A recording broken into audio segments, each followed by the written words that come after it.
Alléluia. Nous allons nous tenir debout pour faire la lecture de la parole du Seigneur. On prend nos Bibles dans Hébreux 3. Hébreux chapitre 3. Verset 1.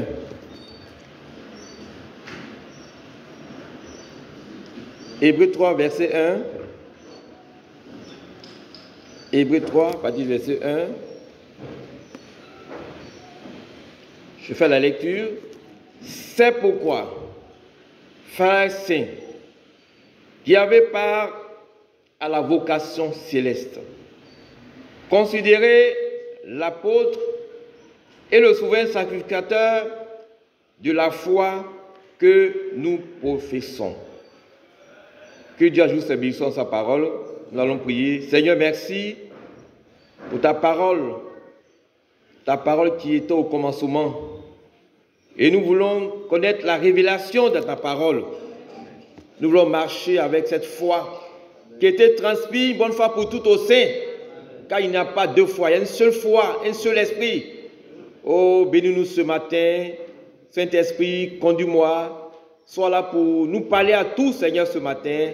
Toi qui connais les cœurs des hommes, tu sons les cœurs, sont nos cœurs. Réponds à nos attentes. Corrige-nous, édifie-nous, fortifie-nous.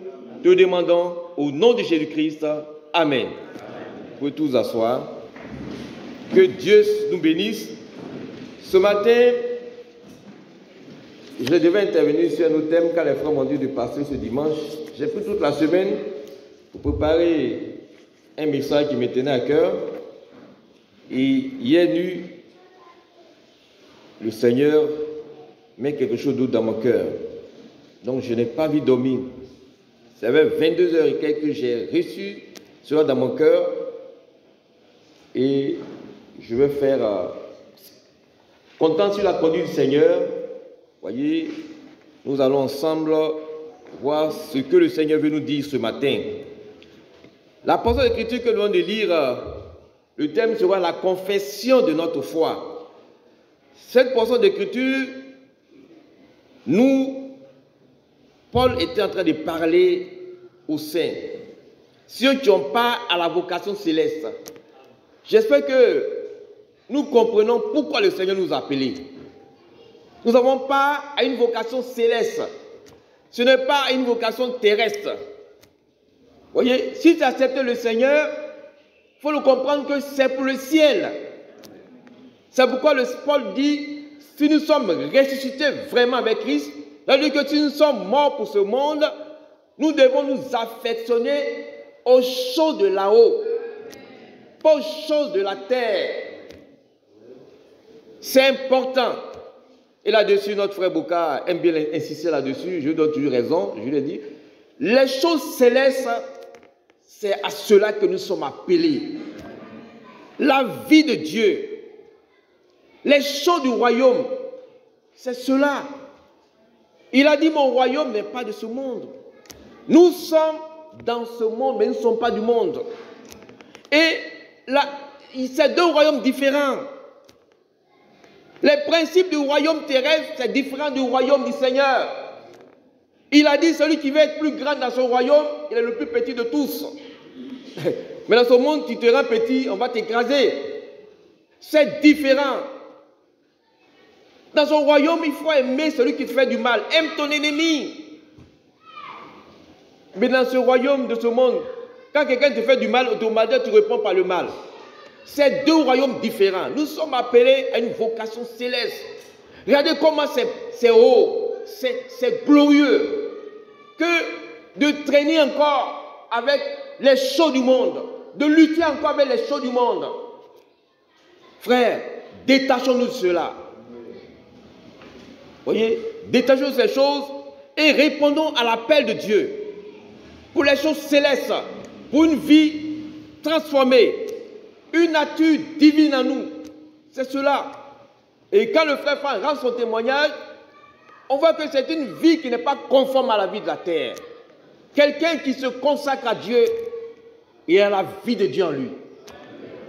Et ces choses, le monde ne peut pas le croire, l'accepter. Ce n'est pas croyable. il n'a pas pu faire ça. Oui, c'est possible. Quand nous rendons témoignage de la vie de Dieu à nous, les hommes du monde ne peuvent pas le croire. On dit si, c'est possible. Il y a des gens sur la terre qui vivent la vie du ciel. Amen. Parce que nous sommes connus là-bas. Je dis donc, un frère, on va partager beaucoup de choses au ciel. Donc partageons tout ce que nous avons sur la terre. Oui, tout ce qu'on a au ciel, on va le partager. Donc tout ce qu'on a sur la terre, nous devons le partager. La première église partageait tout. Mais c'est comme ça. On doit avoir la paix sur la terre avant d'aller au ciel. C'est pas au ciel qu'on règle nos problèmes. On doit faire tout nos possibles pour être en paix les uns avec les autres. Ne devez rien à personne, sinon que de l'amour. Je dois de l'amour à mon frère. C'est ce que la parole de Dieu me recommande. Et le Seigneur nous a appelés à une vocation céleste. Et donc, il dit, considérez l'apôtre et le souverain sacrificateur de la foi que nous professons. Nous savons qu'un apôtre, c'est un envoyé. Nous avons tous le rôle du souverain sacrificateur, qui est comme un médiateur, qui est comme un avocat. Et là, le Seigneur a rempli ce rôle. Il est venu remplir ce rôle pour nous. C'est pourquoi il a présenté, voyez, le sacrifice qui nous libère une bonne fois pour toutes.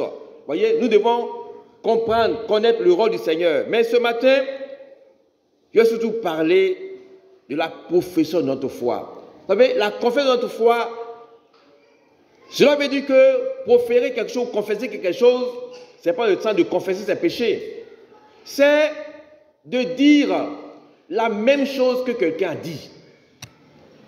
Cela veut dire que ce que le Seigneur nous dit dans sa parole, c'est la même chose que nous devons dire et vivre.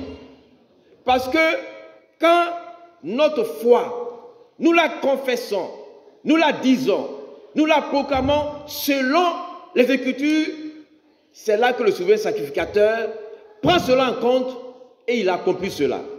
C'est pourquoi Paul dit dans Romains 10, nous allons le dire pour le comprendre. Voyez, Romains 10, verset 8.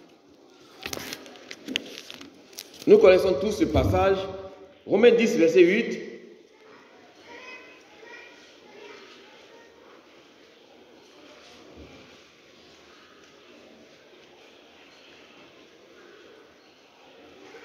Que dit-elle donc?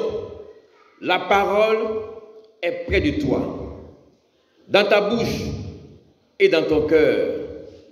Or, c'est la parole de la foi que nous prêchons.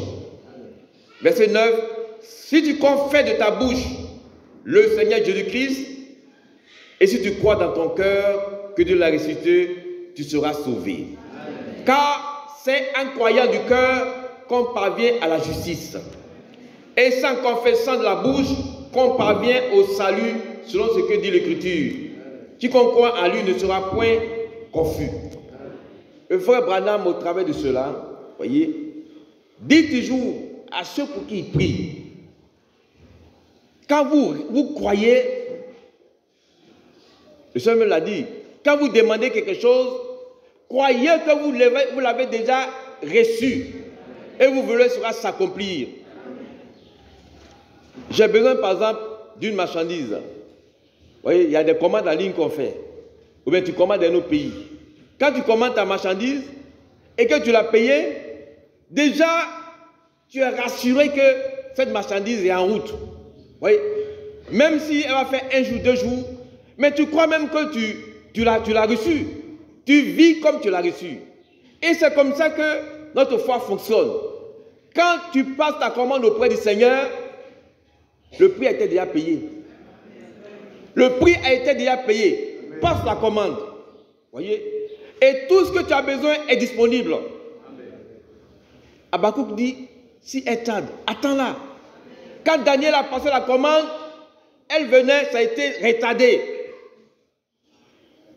Et donc, quand nous croyons quelque chose de la part de Dieu, quand nous croyons à la parole de Dieu, nous devons confesser cette parole. Parce que si tu as mal compris pour toi, dis, oh, je me sens très mal. Oh, ça ne va pas cette fois-ci. Tu donnes gloire à qui? Tu ne donnes pas gloire à Dieu. La Bible nous-mêmes nous dit qu'Abraham, espérance contre toute espérance, il n'a pas faibli dans la foi. Mais il a fait quoi? Il a donné gloire à Dieu. Abraham disait toujours à tous ceux qui lui demandaient, oui, mon fils promis arrive. Tous ceux qui demandaient à Noé, oui, le Seigneur m'a dit de construire l'arche, le déluge va venir. Ce que nous croyons, quand nous le confessons dans ce qui est écrit dans la parole de Dieu, le Seigneur prend cela en compte. Mais quand tu confesses le négatif, c'est le diable, tu rends gloire au diable. Et donc le diable aussi prend cela en compte pour te tourmenter. La Bible dit que c'est en croyant du cœur et en confessant de la bouche. Il est écrit quelque part que le faible dise « Je suis fort ». Pourquoi le faible a dit ça? Parce qu'en le disant, voyez, cela, tu le manifestes, tu confesses la parole et comme tu donnes gloire à Dieu, le Seigneur également, le Seigneur sacrificateur, prend cette parole pour l'accomplir pour toi. C'est ce que l'Écriture nous dit, voyez. Et le Seigneur Jésus-Christ même, dans Jean 18, nous allons le dire, Jean 8, dans Jean 18, on voit la position du Seigneur également. Et Paul va en parler de ça. Je ne vais pas être trop loin. Jean 18, verset 37.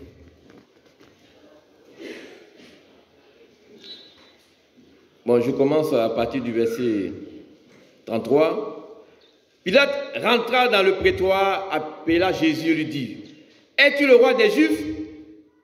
Jésus répondit, « Est-ce de toi-même que tu dis cela, ou d'autres te l'ont dit de moi ?» Pilate répondit, « Moi, suis juif, ta nation, les principaux sacrificateurs t'ont livré à moi. Qu'as-tu fait ?» Le Seigneur répond, « Mon royaume n'est pas de ce monde, » répondit Jésus. « Si mon royaume était de ce monde, mes serviteurs auraient combattu pour moi afin que je ne sois pas livré aux Juifs. Mais maintenant, mon royaume n'est point d'ici-bas. » Alors Pilate lui dit, « Tu es donc roi ?» Jésus répondit, « Tu le dis, je suis roi. Je suis né et suis venu dans le monde pour rendre témoignage à la vérité. Quiconque est de la vérité écoute ma voix. » Voici le témoignage que le Seigneur a porté devant Pilate. Et chaque enfant de Dieu doit confesser ce qu'il est. C'est ce que Dieu a dit de toi que tu dois prononcer, que tu dois croire. Parce que quand tu confesses ce qui n'est pas dans la promesse de Dieu, automatiquement cela rentre dans tes pensées. Cela va t'envoyer le doute et non la foi. Mais comme Paul le dit, c'est en confessant de la bouche qu'on parvient au salut. Et donc, bien aimés, confessons ce que nous croyons. Disons ce que nous croyons. Témoignons de ce que nous croyons. 1 Timothée 6. Timothée va faire référence à cette parole. 1 Timothée 6.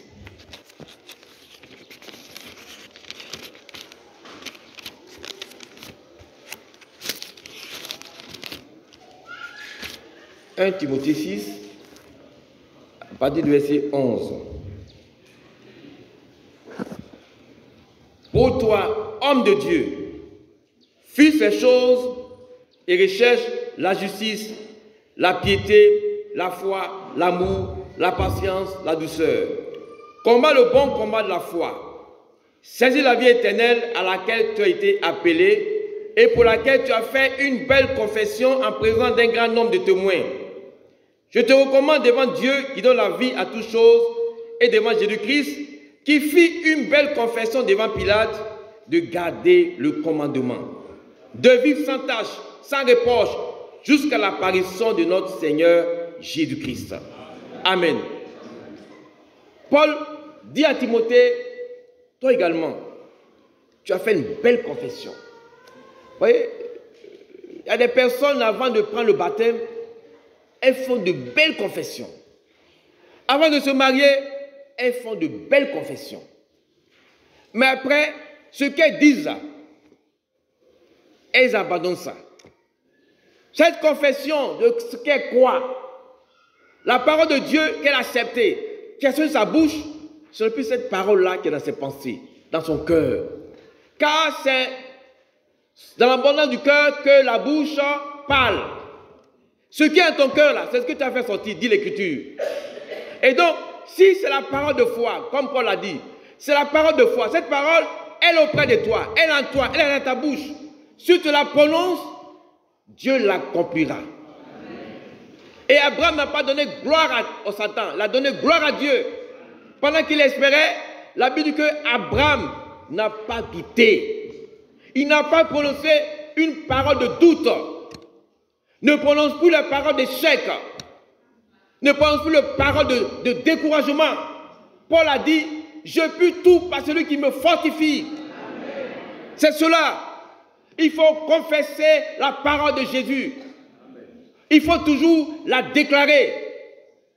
Comme cet homme a dit sur sa mise, il dit, je ne mourrai point, je vivrai et je raconterai les œuvres du Seigneur. C'est sa foi que la personne a exprimée. Quand tu témoignes ça devant le diable, il recule. Et le Seigneur, le souverain sacrificateur de ta foi que tu confesses, voyez, quand tu confesses, l'autre souverain sacrificateur, Jésus-Christ, il prend cette parole pour l'accomplir, parce qu'il est ton avocat, il est ton défenseur, et il accomplira pour la gloire de Dieu. C'est cela. Un avocat, quand tu as un problème à juger, l'avocat, même si tu as fait des mauvaises choses, il va t'écouter. Tu vas d'abord lui dire tout ce que tu as fait. Maintenant, lui prends ça pour aller te défendre pour que tu sois libéré. Amen. Et dans notre avocat, il faut tout lui dire. Il faut lui confesser. Ce que tu m'as dit, Seigneur, je le crois. Je resterai cette parole. Elle s'accomplira. Vous voyez, le frère Bana a prié pour des gens, même qui étaient aveugles. Et il a prié pour lui, les gens se moquaient de lui. Il dit, je suis guéri. Les gens se moquent de lui, mais tu n'es pas guéri. Il dit, non, oui, je suis guéri. Gloire à Dieu, je suis guéri. Je crois dans mon cœur. Et il est, c'est pas de la comédie, il joue. C'est pas de la comédie, mais il croit vraiment. Il dit, je suis guéri. Et il a pris un journaliste, je suis guéri, gloire à Dieu.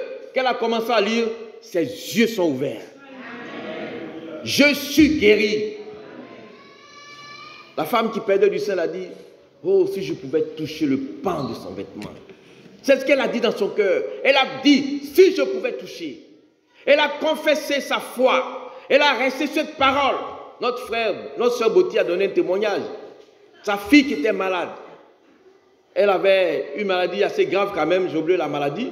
Mais qu'elle a commencé à prier, elle a dit, Seigneur, je te remercie, tu as guéri ma fille. Seigneur, je te remercie, tu as guéri la fille.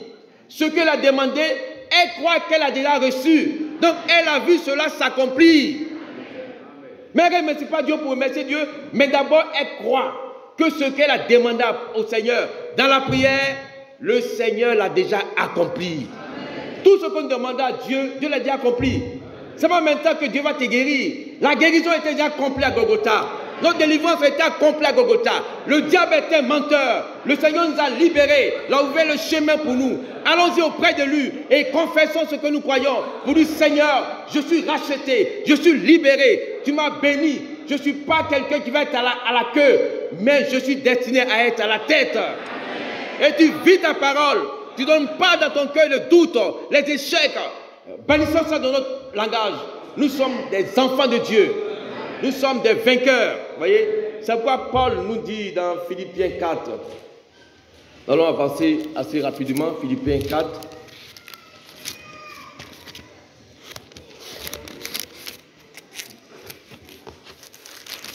Philippiens 4. Paul nous montre quelque chose d'assez important ici. Philippiens 4, verset 6. Nous connaissons tous cette parole. Tous. Dit, ne vous inquiétez de rien. Mais en toute chose, faites connaître vos besoins à Dieu par des prières et des supplications avec des actions de grâce. On fait connaître à notre Dieu. Le Seigneur a dit, en mon nom, tout ce que vous allez demander vous sera accordé. Pourquoi? Parce que c'est lui qui a tout accompli. À Golgotha dit, tout est accompli. Et donc, si nous venons et nous faisons connaître à notre Sauveur, à notre Jésus, nos besoins, nos problèmes, voyez, par la prière, par des supplications, par des actions de grâce. C'est ce que nous devons faire. Que chacun arrive à faire connaître ses problèmes, ses difficultés, ses craintes au pied du Seigneur, comme le frère Franck l'a dit ce matin. Pas au pied d'un homme, mais au pied du Seigneur. Seigneur, voici mon état. Il est ton avocat. Il est celui qui intercède pour toi. Il a dit aux disciples, Satan vous a réclamé pour vous cribler. Mais j'ai prié pour vous. Pour que votre foi ne défaille point. Il a un rôle important qu'il joue pour chacun de nous. Il est celui qui intercède pour nous. Il est celui qui nous regarde, qui prend soin de nous. Faisons-lui connaître toutes choses. Ne faudrait pas que les situations que nous vivons, nous traversons, nous bloquent. Vous voyez, nous sommes inactifs. Mais si nous croyons vraiment que notre Sauveur sacrificateur a tout accompli, allons lui faire connaître toutes choses, comme le dit l'Écriture. Vous voyez, et ne nous inquiétons de rien. Au verset 7, et la paix de Dieu, qui surpasse toute intelligence, gardera vos cœurs et vos pensées en Jésus-Christ. Pourquoi Paul dit ça? Vous voyez, quand le cœur, la pensée, mais si ce n'est pas gardé en Jésus-Christ, le diable va venir te troubler. Il faut que nos cœurs soient gardés en Jésus. Nos pensées soient gardées dans la parole. C'est cela que Paul veut nous dire. Parce que si tes pensées ne sont pas dans les paroles, tes pensées vont tourner vers les choses négatives, mais tu vas être troublé. Paul dit que nos pensées, nos cœurs soient gardés en Jésus-Christ. Soient gardés dans la parole. Il faut faire répandre dans ton cœur ce que Dieu t'a promis. Quand Dieu promet quelque chose, il le fait. C'est comme ça qu'il faut vivre sa foi. Tes pensées doivent pas être, mais comment je vais travailler? Vraiment, je viens de sortir. On dit se bêter ça. Tous ceux qui ont ça sont en train de faire cabine. C'est pas pour toi la cabine. Non, pas possible. Faut pas penser comme ça. Si tu crois vraiment que ton Dieu est capable, il est le même Jésus, n'aie pas se penser. Ça vient du diable. C'est un menteur. Tu es un fils de Dieu. Il a un plan pour toi. Et crois cela, et que cela habite tes pensées, ton cœur, pour que ton cœur soit gardé en paix devant Dieu.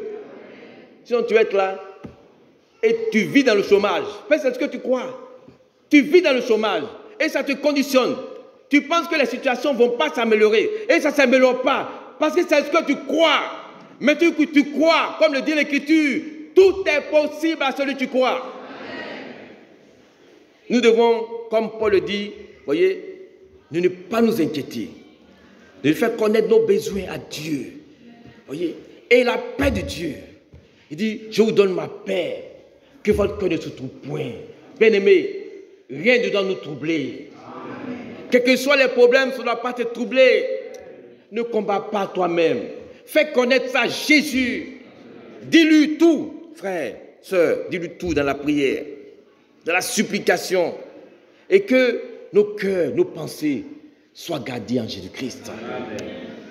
Ça, Paul dit que tout ce qui est juste, tout ce qui est bien, tout ce qui est digne, soit l'objet de vos pensées. Voyez? Et c'est cela, que soit l'objet de vos pensées. Que Dieu nous bénisse. Voyez? Dans l'épître de Timothée 6, que nous venons de lire, nous voyons que Paul, je reviens à l'épître de Timothée, 1 Timothée 6 toujours, je vais relever 1 Timothée 6 avant d'aller d'autres. Vous voyez, ici là, par rapport au témoignage même du frère Franck, je vais passer. Verset 11, il dit pour toi, homme de Dieu, notre frère Isaac d'Angola, quand il est venu la dernière fois, quelques heures de cela, il a dit il y a une différence entre un serviteur de Dieu et un homme de Dieu. C'est ça? Tout le monde est serviteur de Dieu. Mais il y a peu d'hommes qui sont des hommes de Dieu. Le frère Franck était un homme de Dieu, un homme appelé de Dieu, comme le frère Branham. Il y a beaucoup de serviteurs. Hein? Beaucoup se déclarent serviteurs de Dieu. Mais il y a peu d'hommes de Dieu. Et Paul dit à Timothée, parce que c'est un homme de Dieu, pour toi, homme de Dieu, fuis ces choses. Donc il y a des choses qu'un homme de Dieu doit fuir. C'est ce que Franck a fait. Il a fui des choses. Voyez, fuis ces choses. Recherche la justice. Un homme de Dieu, ce qu'il recherche, c'est de marcher dans la vérité. Vous voyez, quand on parle de justice, c'est de marcher dans la vérité. Jean a écrit à Kyria, l'élu de Dieu, qui marche dans la vérité. Avec ses enfants qui marchent dans la vérité. Jean, le vieux apôtre, a écrit l'élu de Dieu. Ces mots n'ont pas été choisis au hasard. Elle est une élue. Et le frère Branham, quand le dernier élu va rentrer, tout sera fini. Nous sommes des élus. Ça veut dire que c'est Dieu qui nous a choisis à être semblables à lui, à être une église irréprochable, des personnes irréprochables, sans tache ni ride. C'est pour ça que Dieu nous a choisis. C'est une élection. Et une élection, tout le monde ne gagne pas. Nous sommes prédestinés avant la fondation du monde à être semblables à son Fils Jésus-Christ. C'est ça les élus. Les élus, ils sont caractérisés par quelque chose. C'est qu'ils sont comme Jésus-Christ. Il est le premier-né de cette nouvelle création. Oui, c'est lui le grand frère. Il dit, il n'a pas honte de les appeler frères. Un élu est un élu. Il y a beaucoup d'appelés, mais peu de lus. Vous avez déjà lu cette écriture? Qui veut être élu? Les élus ont une vie. Cette vie, elle vient de la parole. Parmi les 10 vieilles, il y avait 5 élus et 5 qui n'étaient pas élus.